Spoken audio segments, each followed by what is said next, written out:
Este programa é livre para todos os públicos. Debaixo da vossa proteção, nos colocamos, Santa Mãe de Deus. Não desprezeis as nossas súplicas e nossas necessidades, mas livrai-nos sempre de todos os perigos, ó Virgem gloriosa e bendita. Em nome do Pai, do Filho e do Espírito Santo. Amém. O tema dessa pregação é a sexualidade no propósito. E eu queria começar na palavra. Vamos abrir as nossas Bíblias em 1 aos Coríntios, capítulo 6, versículo 12. 1 aos Coríntios, capítulo 6, versículo 12. Vamos aí nos acomodando. Isso. Vou parar com esse barulho de cadeira.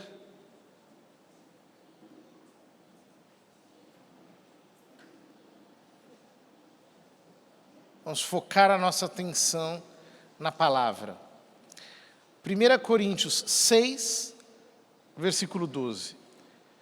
A mim, eu estou lendo a tradução da CNBB. A mim tudo é permitido, mas nem tudo me convém. A mim tudo é permitido, mas não me deixarei dominar por alguma coisa. Os alimentos são para o estômago e o estômago para os alimentos. Mas Deus destruirá um e outros. O corpo, porém, não é para a prostituição. Ele é para o Senhor. E o Senhor é para o corpo. E Deus que ressuscitou o Senhor, nos ressuscitará também a nós pelo seu poder. Porventura ignorais que vossos corpos são membros de Cristo? Poderia eu fazer dos membros de Cristo membros de uma prostituta? De modo algum.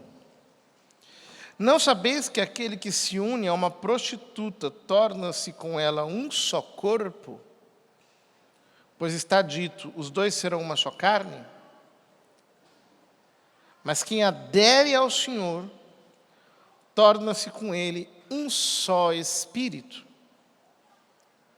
Fugir da devassidão, fugir da imoralidade. Em geral, todo pecado que uma pessoa venha cometer é exterior ao seu corpo. Mas quem pratica imoralidade sexual peca contra seu próprio corpo. Acaso ignorais que vosso corpo é templo do Espírito Santo que mora em vós e que recebestes de Deus? Ignorais que não pertenceis a vós mesmos? De fato, fostes comprados, e por preço muito alto. Então, glorificai a Deus no vosso corpo. Esse trecho de São Paulo é realmente muito, muito precioso. Quase tudo aqui, cada versículo daria uma pregação inteira. Porque cada versículo carrega por trás uma riqueza, assim, impressionante. Mas, infelizmente, a gente não pode comentar tudo. Então, eu vou me deter apenas em alguns aspectos que me parecem importantes para que nós possamos aqui entender o propósito da sexualidade nos planos de Deus. Diz São Paulo que os alimentos são para o estômago e o estômago para os alimentos, mas Deus destruirá um ao outro. O corpo, porém, não é para a prostituição, ele é para o Senhor e o Senhor para o corpo. Essa ideia, ela vai ser como que o pano de fundo de todo este trecho que nós acabamos de ler. Por quê? É uma coisa que nós muitas vezes não percebemos. Nós, cristãos, pelo batismo e pela fé, nós nos tornamos morada de Deus.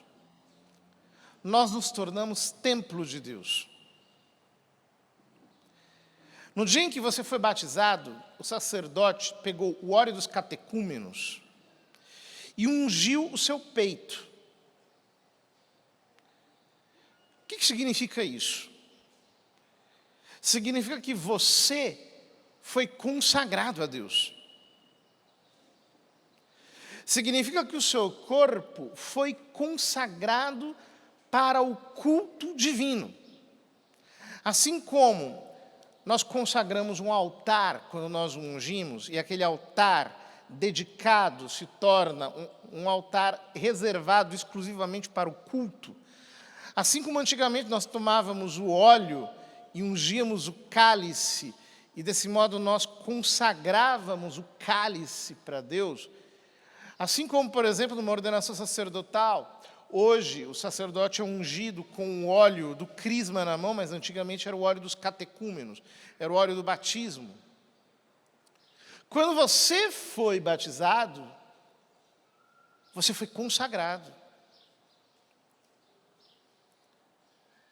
São Paulo diz em Romanos capítulo 12 o seguinte: irmãos, eu vos suplico pela misericórdia de Deus, que apresenteis os vossos corpos como um sacrifício vivo, santo, agradável a Deus. Este é o vosso culto espiritual. Isso significa que este corpo que nós carregamos aqui, desde o momento em que nós somos batizados, é santo. Ele é o nosso instrumento para servir a Deus.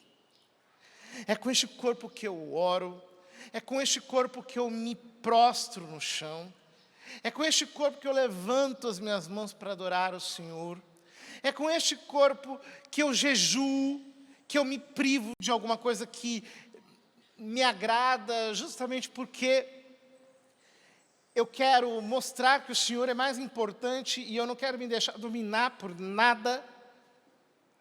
É com este corpo que nós servimos a Deus. E este corpo é o nosso instrumento de culto. O corpo que você e eu temos, ele não foi feito para ser um instrumento de prazer e um instrumento de ostentação. Hoje nós temos uma inversão disso, nós temos um culto ao corpo. E o que as pessoas fazem? Falávamos disso agora há pouco no café, aqui nos bastidores. As pessoas, elas fazem todo tipo de recurso para se tornarem belas, e às vezes ficam mais feias, inclusive. Hoje está na moda, né? Harmonização facial, essas coisas todas. As pessoas gastam horas e horas numa academia, o que é bom, porque a gente precisa ter saúde física, força, etc. Mas às vezes exageram nisso, não porque precisam de saúde, mas porque querem ostentar, querem, como se diz por aí, ter um corpão. Querem, por assim dizer, usar o seu corpo como uma ferramenta de ostentação. Mas também há muitas pessoas, e eu diria que boa parte das pessoas do nosso tempo, que utilizam o seu corpo como uma ferramenta para obter prazer, como uma ferramenta para obter satisfação. E, portanto, a finalidade da vida dessas pessoas é o quê? É ter o que em inglês se chama wellness, que é uma qualidade de vida agradável, uma qualidade de vida confortável.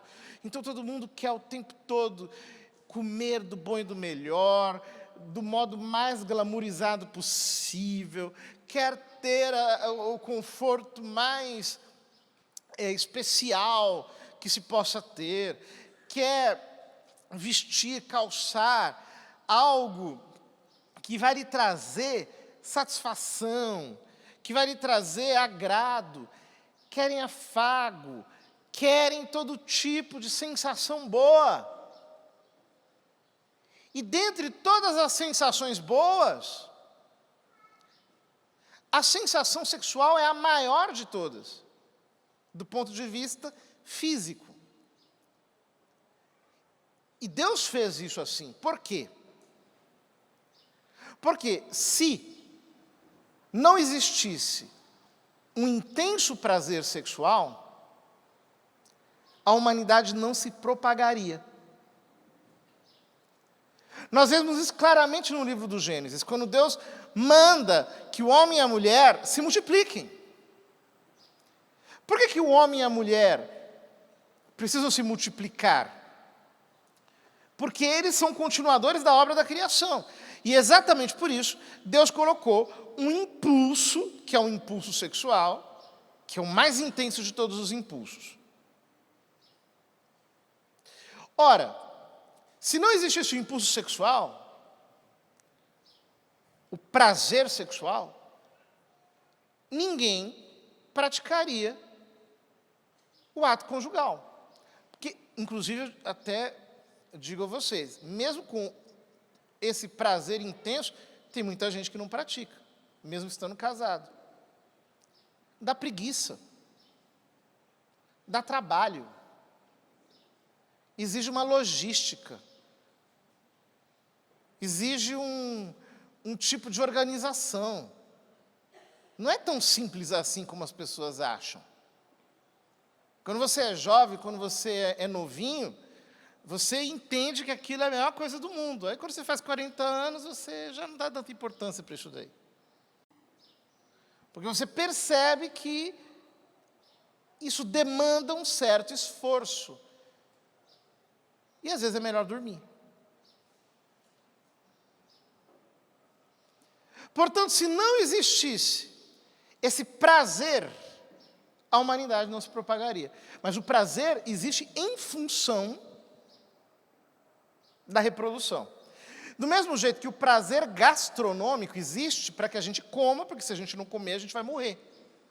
Então, São Paulo diz aqui, o estômago foi feito por alimento. Então, o fato de que a gente tem fome e que existe o prazer gastronômico, e todo mundo concorda que comer é um negócio que dá prazer, eu que o diga, então, a gente come. Se comer fosse uma coisa desagradável, se comer fosse uma coisa que trouxesse incômodo, ninguém comeria. Por quê? Comer, gente, dá trabalho. Pensa, que esforço você precisa fazer para fazer uma comida? E assim, a gente não presta atenção nisso, mas você vai ao supermercado, você pega a fila, você paga, você traz, você tira, aí você prepara, aí para você preparar, você suja uma quantidade imensa de louça, aí você lava a louça da preparação, aí depois você vai comer, aí comeu, aí você vai lavar a louça depois de comer, aí depois você tem que fazer isso depois, você tem que fazer isso depois, você tem que fazer isso depois. Fala, meu Deus, que escravidão é essa? Por que isso? Por que a gente se submete a esse trabalho todo?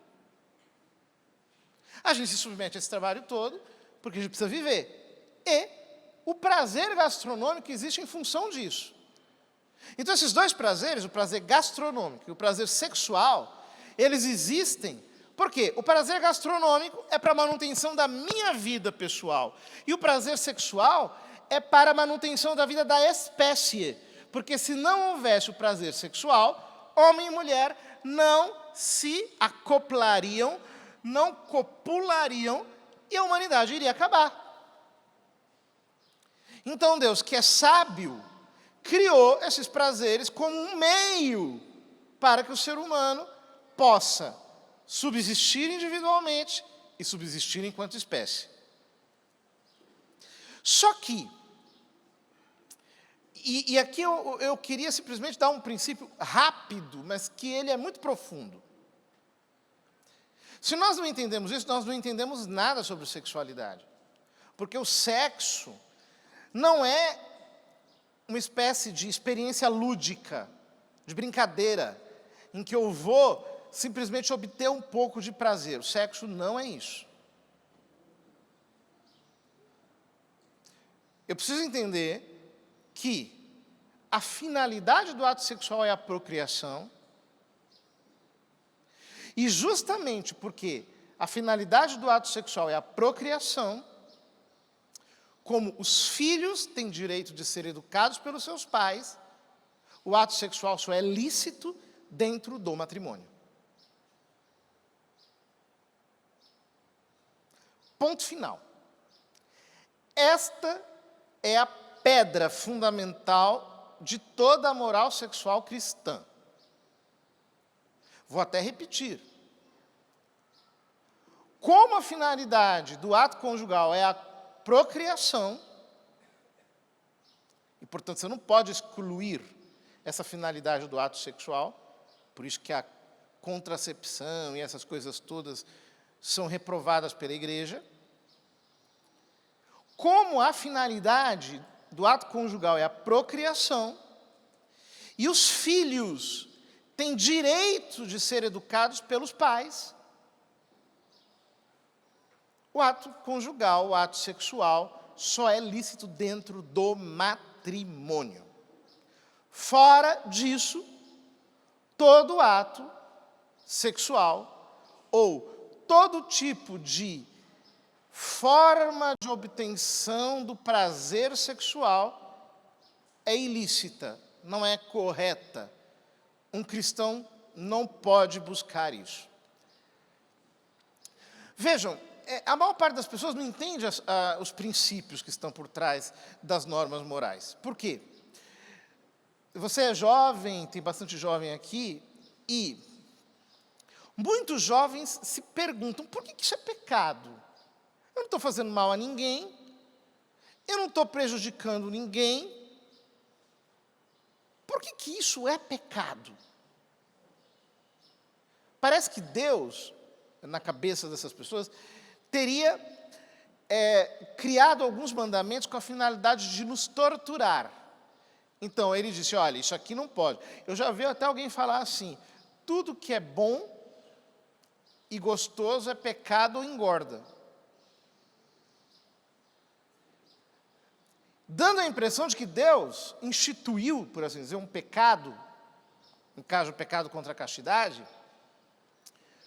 como uma maneira de nos torturar, de nos controlar, de autoritariamente, ditatorialmente, nos privar de algo que é bom, de algo que é gostoso.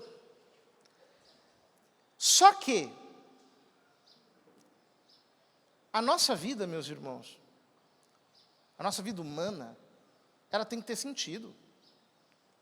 Ela tem que ser racional. Você olha para os animais têm período fértil e período infértil. No período fértil, eles acasalam. E no período infértil, eles não acasalam. Por que os animais são assim? Porque eles não têm razão. Deus nos deu uma razão. E Ele nos deu uma razão para quê? Para que nós tenhamos uma vida ordenada. Para que nós possamos fazer com que a nossa vida caminhe para um fim. Ora, exatamente por isso, o objetivo de um cristão qual é? Se ele realmente quer constituir uma família, é ter um matrimônio sólido, construído sobre bases relacionais muito firmes.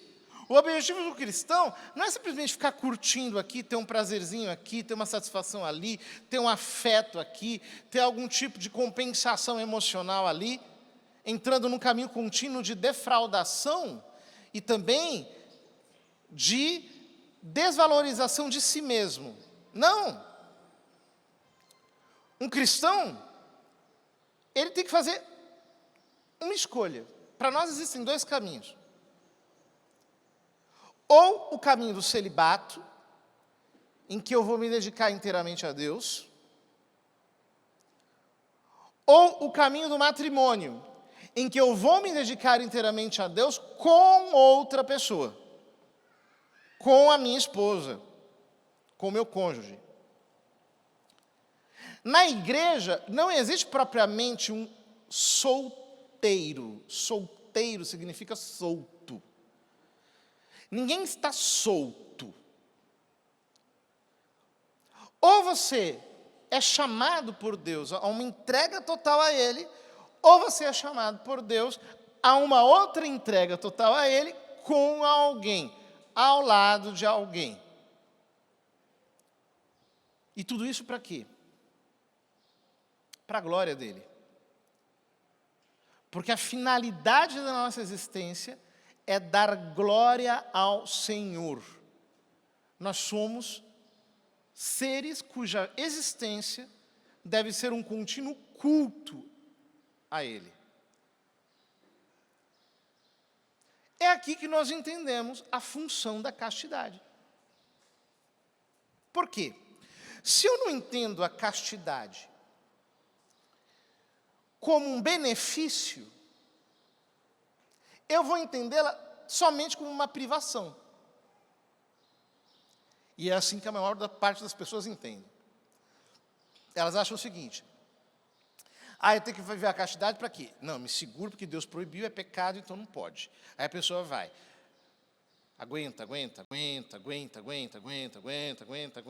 Não consegui. Não deu. Aí confessa, de novo, aguenta. Não deu certo. De novo, confessa.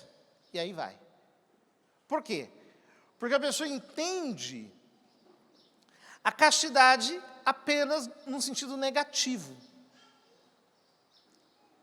Ou seja, como uma privação. Eu estou me privando de algo que é bom. Eu estou me privando de algo que é extremamente satisfatório. Então, geralmente as tentações chegam assim, né? Porque uma pessoa que tem dificuldade de viver a castidade, como é que a tentação vem? Geralmente ela é antecedida por uma pequena crise ou de ansiedade ou depressiva. Aí a pessoa fica carente, necessitada de uma compensação. Então, a tentação começa a escalar. E é como se o diabo começasse a falar com você: vai lá, faz, amanhã você confessa. Vai lá, não tem problema, você é fraco mesmo. Mais uma vez, não é a primeira nem a última. E o que acontece? Você começa a encarar não pecar como uma privação. Parece que se você não fizer aquilo, você está em déficit. Você se sente deficitário. E essa sensação de se sentir deficitário, de se sentir como alguém que está perdendo alguma coisa, como alguém que está em desvantagem, ela vai aumentando. Vai aumentando. Aí você fala: ai, meu Deus, me perdoa, mas eu não aguento. E aí, para se sentir preenchido, você sucumbe à tentação. Comete o pecado. E o que acontece depois? A tentação se torna acusação. Então, aquela depressão inicial, aquela pequena depressão inicial, ela aumenta depois. Você se sente vazio, defraudado. E isso não é porque, digamos assim, é uma culpa imposta pela moral da igreja. Não é isso. A própria natureza humana foi feita assim. Existe uma sexualidade ordenada por Deus para um propósito. E quando ela malogra nessa direção, ela gera frustração. É algo completamente diferente de uma relação conjugal entre marido e mulher. Por quê? Marido e mulher, primeiro, além de serem uma só carne, o amor conjugal deles é um amor de tipo teologal. O que eu quero dizer com isso? O casamento não é só uma bênção que se recebe de Deus. O casamento não é somente, assim, uma autorização para viver junto, uma formalidade dada pela igreja. Não. O casamento é um verdadeiro sacramento de Jesus Cristo. E o que significa dizer que o casamento é um verdadeiro sacramento de Jesus Cristo? Significa dizer que um cônjuge é para o outro a representação de Cristo. Então, quando você ama o seu cônjuge, você está amando Cristo nele, você está amando Deus nele. Então, o ato conjugal entre marido e mulher é santo. A carta aos Hebreus chega a dizer: não maculem o leito santo de vocês. Não tragam para este altar que é o leito conjugal aquilo que é profano, porque ele é santo. Ou seja, quando marido e mulher se unem pelo ato conjugal, obviamente, sem usarem meios que deformam esse ato, como a contracepção, por exemplo, e outras coisas, aquele ato é um ato teologal, você está amando Deus naquele ato, você está crescendo em caridade, você está cultuando o Senhor. Então, nada disso que as pessoas dizem, não, a Igreja Católica tem uma visão negativa sobre a sexualidade. Negativa nada. A Igreja Católica tem uma visão da sexualidade que é a mais positiva de todas. Por quê? Qual é a religião que diz que quando você se une ao seu cônjuge pelo ato sexual, você está fazendo um ato de amor sobrenatural que decai em Deus mesmo? Só a Igreja Católica. Só a Igreja Católica. Então, nenhuma religião tem uma visão mais positiva sobre a sexualidade humana que a Igreja. Só que dentro do matrimônio. Porque o matrimônio em si é um ato de culto. Mas, eu dizia antes, a gente encara a castidade como uma perda, como um déficit, como uma desvantagem. Aí você pode fazer uma pergunta. Mas, padre, qual que é a vantagem de viver a castidade? O que é que eu ganho vivendo a castidade que eu perco se eu não vivê-la? E essa pergunta é fundamental. Porque senão eu não vou conseguir viver a castidade de uma maneira correta. Ora, para o homem natural, e São Paulo diz, na primeira carta aos Coríntios, que o homem natural, o homem psíquico, não entende as coisas que são do espírito. Para ele parecem loucura.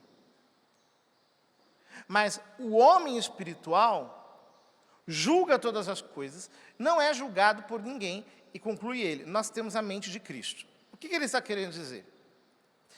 Para um homem natural, de fato, o prazer sexual é o máximo. O prazer sexual é como que um Everest, é o topo de tudo aquilo de mais maravilhoso que uma pessoa pode sentir. Só que para um homem espiritual não é assim. O homem espiritual, ele, através da oração e através da recepção fervorosa dos sacramentos, ele percebe que existe um mundo superior, que é o mundo da graça, a própria vida da graça que está em nós, e que não há nada melhor neste mundo do que estar em comunhão com Deus. É o prazer da oração. É o prazer de ter uma oração elevada. É o prazer de ter uma sintonia com o Senhor que te faz amá-lo de uma maneira divina. Esse prazer que não é físico, que é um prazer espiritual, é inacessível para alguém que é escravo dos seus prazeres corporais. Por quê? Porque os prazeres corporais, eles excitam de tal modo os nossos sentidos, que nós ficamos como que inclinados a tudo aquilo que é exterior. Então veja, a nossa alma é mais ou menos assim. Ela não é neutra. A nossa alma, ela é uma espécie de balança que ou ela pende para o corpo, ou ela pende para o espírito. Não há meio termo. Ou seja, se você se superexcita externamente, o que vai acontecer com você? A sua alma vai ficar, digamos assim, entre aspas, para fora. Se você retira esses estímulos exteriores, você acalma a sua alma e ela começa a subir para a parte superior do espírito, que é onde Deus se comunica conosco.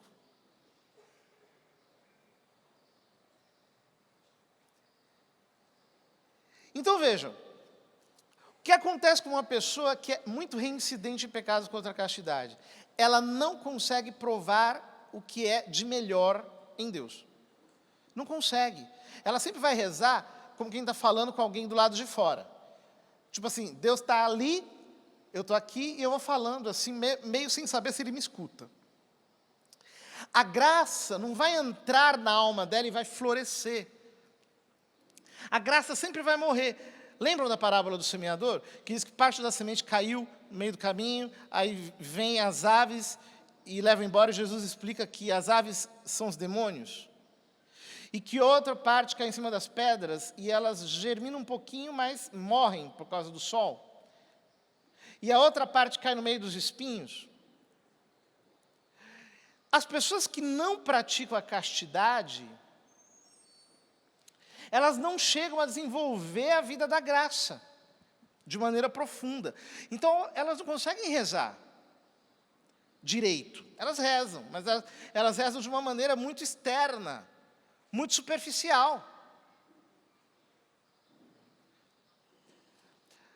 Portanto, o que eu estou querendo dizer aqui é o seguinte, que, em primeiro lugar, se eu não praticar a oração, mesmo, eu jamais vou conseguir entender porquê da castidade. Queridos, não tem coisa melhor do que você chegar na presença de Deus, sabe, você está com o Wi-Fi ligado. Você capta o Senhor. Você capta a presença de Deus. Não tem nada melhor do que isso. Agora, uma pessoa que não vive a castidade é como se, sabe, o Wi-Fi desligado. Você fala, quero conectar, não consigo. Tudo me chama, tudo me solicita. Eu estou sendo assediado o tempo todo. Por quê? Não pratica a castidade. Aí você me pergunta, mas padre, como é que eu faço? Pois é. No mundo de hoje, castidade é um estilo de vida. Ou seja, você tem que selecionar o que você escuta. Você tem que selecionar o que você assiste. Você tem que selecionar aquilo que tem acesso a você. Nós temos que parar com essa agitação. Gente, nós somos invadidos por uma avalanche de informações o tempo todo. Não há paz que a pessoa possa ter. Porque, assim, notificações, é gente que fala, gente que chama. Existe até uma síndrome, né? Essa síndrome, os americanos falam de medo de não se informar, medo de não saber, medo de se privar de uma informação. E o que acontece? Nós ficamos tão exteriorizados que a nossa alma não tem paz. O Salmo 130 diz, fiz calar e sossegar a minha alma, ela está em grande paz dentro de mim. Como uma criança bem tranquila, amamentada, ao regaço acolhedor de sua mãe. Então, eu preciso calar e sossegar a minha alma. Isso significa ter um estilo de vida de oração, um estilo de vida cultual, um estilo de vida em que o meu objetivo é dar glória a Deus com a minha existência, é glorificar a Deus com o meu corpo. Portanto, eu me acordo cedo, eu vou rezar, eu vou entrar em comunhão com Deus, eu não vou ficar escutando inutilidades, eu não vou ficar o tempo todo atendendo a chamadas externas. Por quê? Porque eu estou à disposição do Senhor. Nós vivemos num mundo podre, num mundo erotizado. É impossível um cristão praticar a castidade, ter vida de oração, e eu estou explicando aqui que as duas coisas se requerem mutuamente, vivendo completamente disperso. Você acorda de manhã, já coloca um iPod no ouvido e vai, tum, tum, tum, tum, tum, tum, tum, e música, e o tempo todo, informação, isso aqui, videogame, Como é que você vai conseguir ter paz na sua alma? É joguinho, é não sei o quê, é não sei o que mais lá, é brilho. Não tem jeito. A sua alma vai ser inquieta. E se a sua alma é inquieta, você não vai conseguir provar o que é de melhor em Deus, e, consequentemente, você jamais vai entender por que a castidade é tão gratificante. Porque é bom para estar em sintonia com o Senhor. É isso que a Bíblia chama de pureza. É a pureza simultânea do corpo, que é a castidade, e da alma, que é a fé. E acerca disso, Jesus diz no Sermão da Montanha: bem-aventurados, felizes, são aqueles que são puros, porque estes verão a Deus. Os puros, quer dizer, aqueles que não estão com a alma invadida por todo tipo de demônio, de fera desse mundo, aqueles que estão puros, ou seja, com a alma incontaminada, que são espirituais. Estes são felizes porque eles veem a Deus, porque eles contemplam a Deus. Portanto, você hoje, aqui, você que está nos assistindo em casa, entenda esses princípios. E comece a praticar a castidade de verdade. De verdade. Comece a ter propósitos, a dizer: não, peraí, eu não vou mais ser imbecil. O diabo está querendo o tempo todo me dissuadir de Deus. Ele está querendo o tempo todo me distrair. Voltar o meu olhar para outras coisas. Então, eu não vou mais me deixar enganar. E eu vou investir na minha vida de oração, na minha vida sacramental. Eu vou ler a palavra, eu vou meditar a palavra, eu vou rezar com intensidade o terço, contemplando os mistérios da vida de Cristo, comungando os mistérios da vida de Cristo. Eu vou orar no Espírito. E desse modo, eu vou entender por que a pureza traz felicidade. E porque aqueles que vivem a castidade, eles são como estrelas. São Paulo diz: vós brilhais como astros no meio deste mundo corrompido e depravado.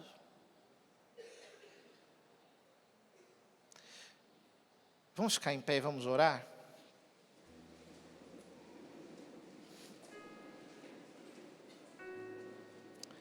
Coloca a mão no seu coração.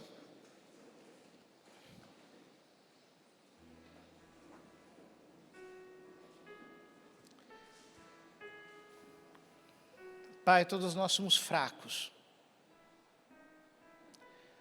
Todos nós somos extremamente vacilantes. E nós não conseguimos. Nós caímos tantas vezes. Nós nos arrependemos, Pai. Porque a Tua palavra diz: fugir da imoralidade. O corpo não é para a imoralidade, mas é para Ti. É para o Teu culto. Nós Te pedimos hoje: envia um espírito de pureza sobre a nossa geração. Nós somos assediados por todos os lados, por ataques de erotismo, que tentam roubar a nossa alma das tuas mãos. Ensina-nos, Senhor, a viver a castidade. Jesus, Tu és a nossa pureza. Tu és a nossa castidade. Em nós mesmos, nós não somos capazes. Mas nós olhamos para a Tua cruz. E nós aceitamos o fato de que o Senhor é a nossa santidade. E nós bebemos da Tua castidade. Nós bebemos da Tua pureza. Nós comungamos neste dia da Tua santidade, Jesus. Enche-nos de Ti. Faz com que o nosso coração queime de amor por Ti. E que por isso perca o atrativo a tudo aquilo que é baixo. Nós nos submetemos inteiramente a Ti hoje. E Te pedimos, Jesus, dai-nos espírito de santidade. Dai-nos espírito de pureza. Realinha o nosso coração. Refaz pelo Espírito Santo os nossos sentimentos, os nossos afetos. Querido Espírito Santo, reconstrói-nos. Reedifica-nos hoje. Conceda-nos recomeçar o nosso caminho de busca por Ti. Pai, muito obrigado pela oportunidade de escutar a Tua palavra e de podermos estar à disposição do Teu Filho e do Teu Espírito. Faze-nos praticá-la com amor, com devoção, com docilidade e com obediência. Em nome de Jesus. Amém.